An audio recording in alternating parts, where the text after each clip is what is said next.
What's up? I'm KBHD here, and this is the iPhone 12 and the iPhone 12 Pro. The ones a lot of people have been waiting for, but also the controversial ones a little bit because of this new unboxing experience. But you all know this was coming, Apple knew this was coming. Let's just get right into it. Also, by the way, by the time you see this video, I will have been using and testing these new iPhones for a couple of days now, so I'm into the review process. So definitely make sure you subscribe to be able to see that right away as soon as it comes out. And also, if you're under the shirt, shop.mkbhd.com. But here we have the two new smaller boxes, and we also have some other stuff too that we're gonna get into that's sort of also part of the iPhone 12 story, but we'll get into that in a second. But here you go. This is the new smaller iPhone box everybody's talking about that also other iPhones will start shipping with. And we might as well get inside and see why it's smaller. Let's start with the iPhone 12 product red for this one. And it really is pretty striking visually just to see a box that's like half the volume it normally is because it's half the height. And as you get inside, you can see the phone is right on top, face down. The footprint is basically the whole box with a little bit of padding. So I imagine the Pro Max box will have to be a little bigger, and then maybe the mini box is even smaller. But we might as well get to that plastic peel. It's pretty simple this time. And right away, that is the product red iPhone 12. Looking not actually that red, but I'll get into that in a second. But let's finish the unboxing. We do have the cable here, USB-C to Lightning. The only other stuff in the box is the paperwork, which is all in this little half-sized pamphlets, the product red sheet, the SIM card removal tool, and a single sticker. So just one white sticker with the iPhones now. And that's it.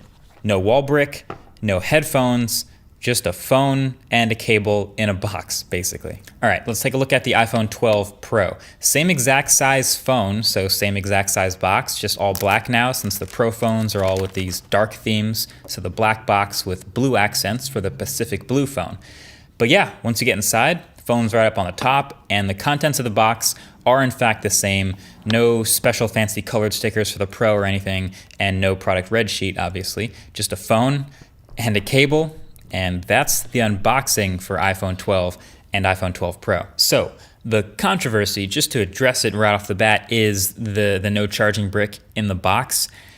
Apple's defense of it is it's an environmental benefit, meaning they won't have to ship all these chargers and materials that are just going to end up in landfills anyway because people already own charging bricks.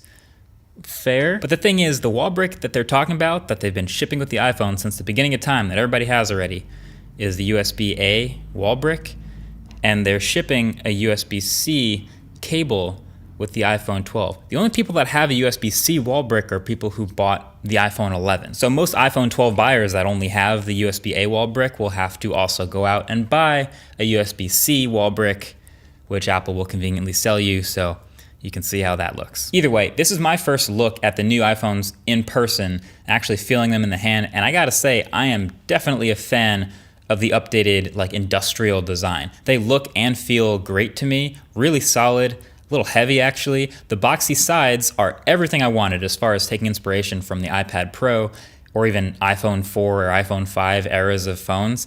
Antenna lines near the corners, super tight tolerances, a flat screen, pretty minimal camera bump, but not zero. I think they would have looked even better with USB-C at the bottom, but you know, I guess we're never gonna get that. But generally, the square sides make it, I think, more grippable. Like some people may find it a little bit sharp actually at first, and a little less comfortable. But hey, people out here are putting cases on every phone, so I guess I shouldn't look too much into that. But I think it looks nice. It also happens to stand up on its own, so that's pretty sweet. What I will say though, is the iPhone 12 Pro has the glossy stainless steel sides, and the iPhone 12 has the more matte aluminum sides, and I honestly prefer the aluminum sides. Like the fingerprints you catch on stainless steel don't look great. It's the same reason I don't want the stainless steel Apple Watch. I feel like it's just a little bit neater. It's also a little bit lighter. These phones are the exact same size, and I mean exactly the same, like cases that fit one fit the other. But the iPhone 12 Pro weighs 192 grams thanks to stainless steel and an extra camera, and the iPhone 12 weighs 162. Basically, I wish I could make like a hybrid between these two builds, because I also like the satin on the back of the Pro phones. instead of this glossy back. And I feel like this isn't really red. Like, Apple's actually notorious for always changing up colors, so you never quite know if one space gray is the same as another space gray. But the same thing also happens with product red, and this is the least red product red I've seen so far. From every angle, it looks much more peach, like red, orange, or coral. But yeah, now you know. A lot of people were wondering what the extra cutout is on the right side of that phone underneath the power button, since all the other buttons are on the other side. And that is just a cutout for the 5G antennas, because yes, all of these new iPhones have 5G, and that'll of course be examined in the full review. And other than that, I mean, you probably already recognize everything about these phones. It's still looking very much like an iPhone, same notch up at the top, but of course the much better looking OLED display on the iPhone 12 that essentially matches what we've seen on these Pro phones. So these two phones are, as expected, very close to each other in a lot of ways, likely on purpose. And I'll get to the price analysis in the full review video, but I wanted to dive into something a little more that's actually new with these, which is MagSafe. So all these new iPhones now have magnets in the back embedded in the wireless charging coil for compatible accessories. They're calling it MagSafe, so they're bringing the name back. And there is potential for a whole world of new MagSafe accessories that slap onto the back of the phone with magnets, right? Now, I don't know about you, but my first question when I saw this was, okay, that is going to depend entirely on how strong these magnets actually are.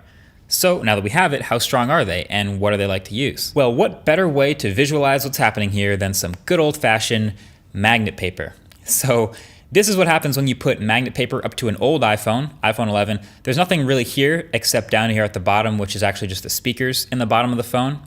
So when you put the magnet paper on an iPhone 12, boom, you can immediately see these concentric circles and then these lines straight down them for alignment. So anything that's going to work with MagSafe and slap onto the back of the phone and align itself has to line up with these. And I just happen to have some MagSafe accessories here as well. So the most important one, of course, being the MagSafe charger, which is this thin little hockey puck attached to a wire with USB-C at the other end.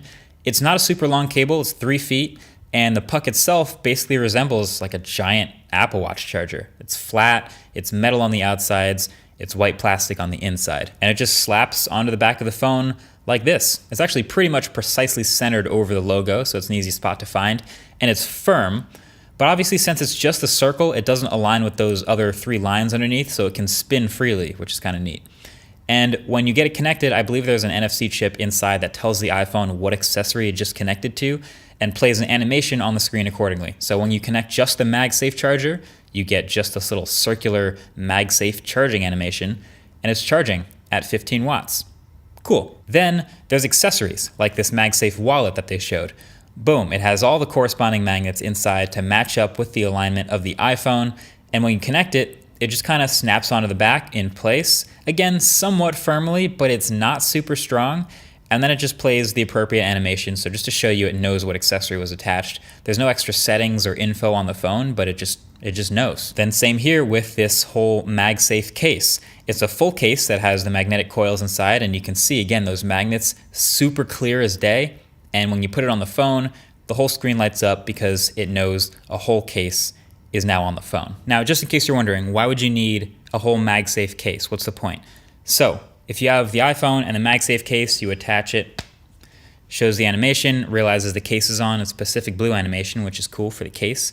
And now you can still attach that puck onto the back of the phone, and you're gonna charge through MagSafe. So it's going through the case. So that's the benefit of the compatible case, and yet still, if you have this little wallet accessory, and throw it on the back here of the case, it still recognizes through the case what accessory is happening.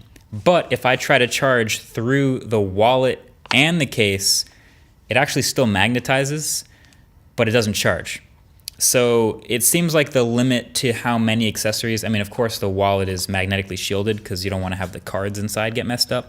But even if you put a second thing on the back, I don't think that would be very efficient. So yeah, one layer of having a case on your phone and still using MagSafe, fine, that's good. But yeah, I think that's the limit too. So anyway, my take on MagSafe is it's kind of cool, but not quite as cool as I was hoping, mainly because of the strength of the magnets. It's a little loose. Now we'll see if third-party accessory makers can use stronger magnets in their accessories to better attach to the iPhone. But I was imagining something like a car mount may be coming out where it's just holding it up with magnets. But if you go over a bump, like this magnet's not gonna hold it up. So I'm curious how that goes with accessories you really want to stay attached. But even, look at this. This is the wallet mount, which you'd really want to stay attached. But even with this wallet case, putting it in my pocket, it can easily just pop right off. Just slide right off, and that's your wallet. That's like the one thing you definitely want to for sure stick to the phone the strongest, right? So we'll see. We'll see what this ecosystem brings. Another fun fact though, this is still technically, it's all Qi. It's a Qi wireless charger. So if you have another Android phone with Qi wireless charging, it actually magnetizes to the back and wireless charges many other Android phones. So if you're into that, you can buy Apple's wireless charger and troll Apple and take pictures of your Android phone wireless charging with MagSafe. Every phone's had MagSafe, guys. But anyway, that's it. That's the first impressions and hands-on. Like I said, I've been using these phones now for a couple days, so the review is in the works. But let me know what you guys would want to see in that video. And of course, there's a bunch more coming up because it's Techtober. That's just what's going on right now. So that's been it. Thanks for watching. Catch you guys in the next one. Peace.